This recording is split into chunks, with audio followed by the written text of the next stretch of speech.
డబ్బు, అనారోగ్యం, ఉద్యోగం, వ్యాపారం అప్పులతో బాధపడుతున్నారా? వెంటనే ఈ వెబినార్ లో జాయిన్ అవ్వండి. నమస్తే, వెల్కమ్ టు సుమన్ టీవీ. నేను మీ సుమన్ టీవీ ఉషా. యాక్ట్రెస్ కస్తూరి, ఈవిడ పేరు వినగానే ప్రతి ఒక్కరికి తెలుసు. ఎప్పుడు ఏదో ఒక వివాదాస్పద వ్యాఖ్యలతో వార్తల్లో నిలుస్తూనే ఉంటారు ఈవిడ.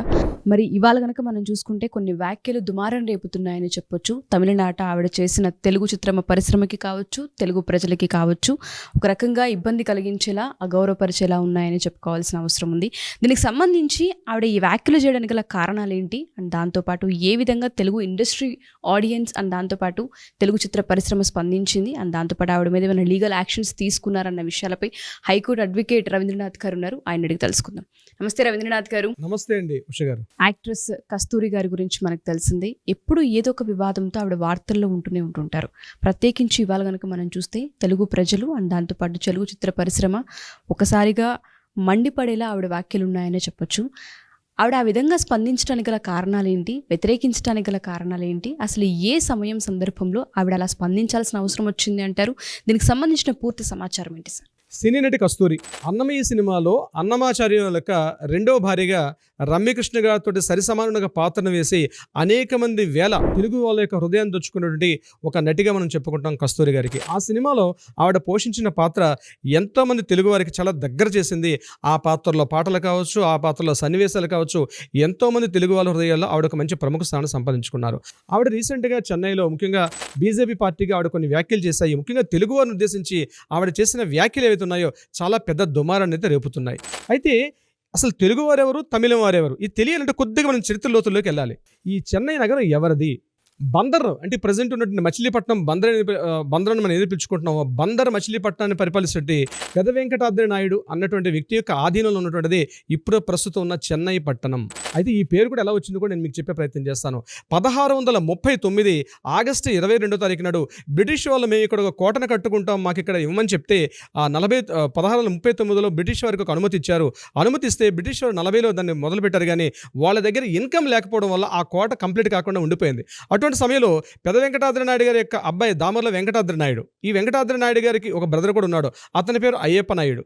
ఈ అయ్యప్ప నాయుడు వీళ్ళు కలిసి ఇక్కడ మేము కోట కట్టడానికి మీకు ఇన్కమ్ ఇస్తాం, కానీ ఇక్కడ మా నాన్నగారు అయినటువంటి ఈ చెన్నప్ప నాయకుని పేరుతోటి ఇక్కడ చెన్నై అని పెడితేనే మేము ఇక్కడ మీకు అనుమతిస్తామని బ్రిటిష్ వాళ్ళు చెప్తే ఆ రోజు 1640 అంటే సుమారుగా 1650లో బందర్ వాస్తవ్యులైనటువంటి ఈ సంస్థానాధీశుడు చెన్నప్ప నాయకుని పేరు మీదుగా ఆ చెన్నప్ప పేరు మీదుగా చెన్నై అన్న మహానగరం వచ్చింది. ఇది తెలుసుకోవాల్సింది ప్రతి ఒక్క తెలుగువాడు తెలుసుకోవాలి, ప్రతి ఒక్క తమిళవాడు కూడా తెలుసుకోవాలి. ఆ చెన్నై నగరం పూర్తిగా తెలుగు వారిది. 400 ఏళ్ల క్రితం ఆ రోజు మన సంస్థ, అది కూడా ముఖ్యంగా చెప్పండి విజయనగరం యొక్క సంస్థానం యొక్క సామంత రాజులైనటువంటి ఈ బందర్ మచిలీపట్నం రాజులు వీళ్ళ ఆధీనం ఉండేది. వీళ్ళ పేరు మీదగా ఒక చెన్నప్ప నాయకు పేరు మీదుగా చెన్నై మహానగరం ఏర్పడింది.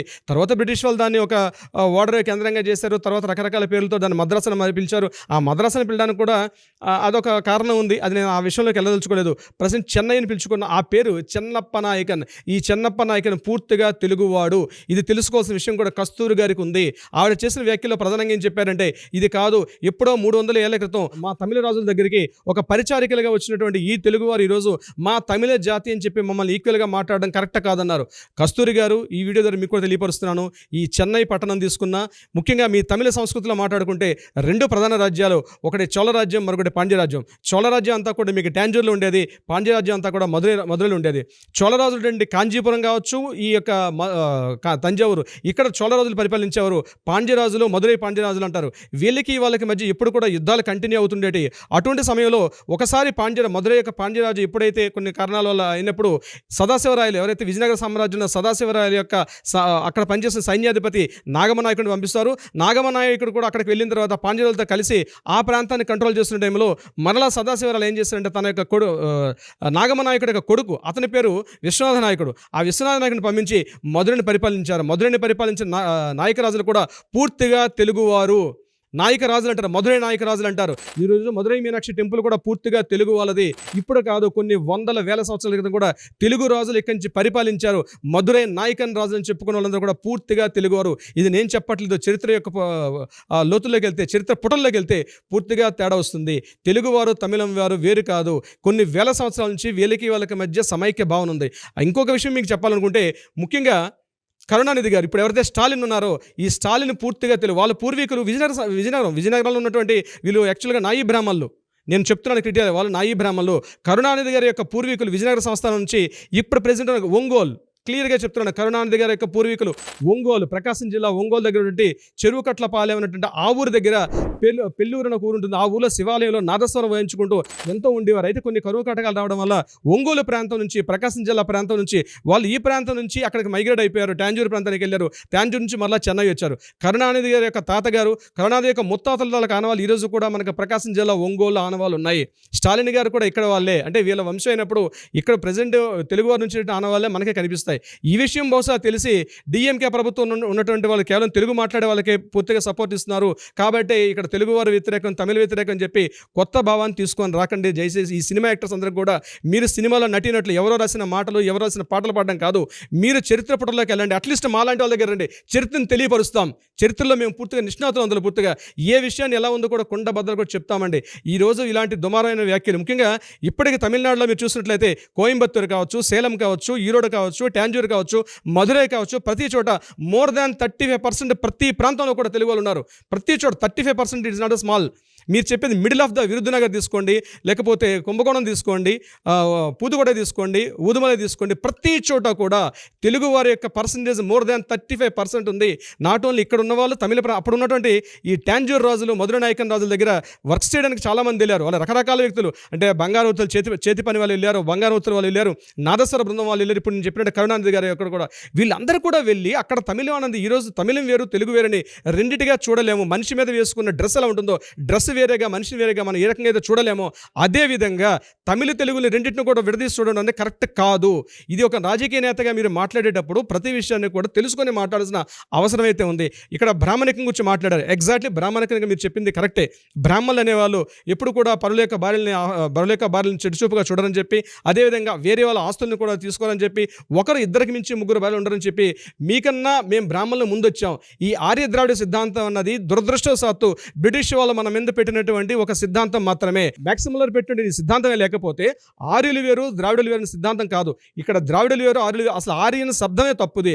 ఆర్య అంటే పెద్దవారుగా శబ్దం, బహుశా మనం ఎపిసోడ్లో చేయాలంటే అదంతా ఒక పెద్ద టాపిక్ అవుతుంది. ఉష గారు, ఆర్య ద్రావిడ సిద్ధాంతం అన్నదే తప్పు.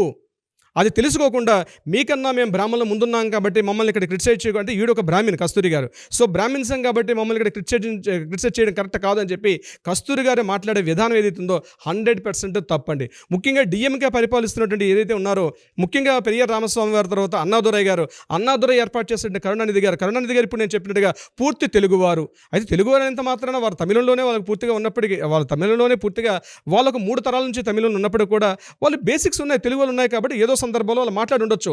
అంత మాత్రాన మీరు మాట్లాడే మాటలు ఏదైతే ఈరోజు కస్తూరి గారు మాట్లాడే మాటలు తెలుగు వారికి, తమిళం వారికి భేదాభిప్రాయాన్ని కలిగిస్తూ మాట్లాడడం ఎవ్వరు కూడా హర్షించదగ్గ విషయం కాదు, సమర్థించే విషయం కాదు.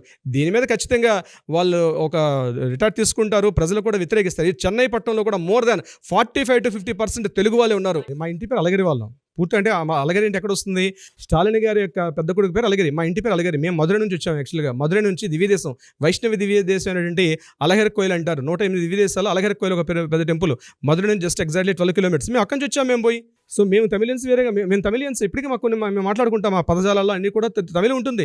సో తెలుగు వారు వేరేగా, తమిళం వేరేగా మాట్లాడుకున్నది 100% తప్పు.